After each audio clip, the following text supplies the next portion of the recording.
อันนี้มันหากของมันเนาะเนี่ยขุดเอาหากมันแบบนี้แหละเอาตัวนี้เลยมาต้มกินทุกคนมันรักษาดีแท้ๆตัวนี้นะมีแต่ว่าเอาไปล้างเนาะล้างให้มันสะอาดแล้วก็ตากแดดให้มันแห้งๆแล้วจึงต้มกินตังน้ำเนาะเอาพอประมาณเนาะกำมือประมาณนี้แล้วทุกคนเอาไปลองเลยตัวนี้เด้อมันรักษาดีแท้ๆเนาะแล้วสำหรับคนอยู่ในเมืองเนาะบ่สะดวกไปเอาเองเนาะให้ทุกคนมาเอาสูตรที่มันเข้มข้นตัวนี้เลยเนาะมีจำนวน25ชนิดเนาะรักษาดีแท้ดีจริงแหละตัวนี้ทุกคนถ้าว่าบ่ดีเนาะทางหันของพวกเขาเนาะยินดีคืนเงินให้ทาน 100% เลย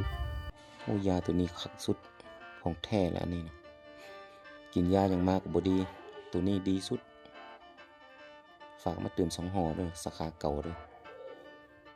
ฝากมาตามนี่แหละแต่ว่าเอาสาขาเก่านี่แหละแต่ว่าเอาเพิ่ม2โอ้ทงเดียวเลยท่องเหี่ยวเลยดีเลยของแท้แล้วอันนี้นะเจ็บกระเพาะมาได้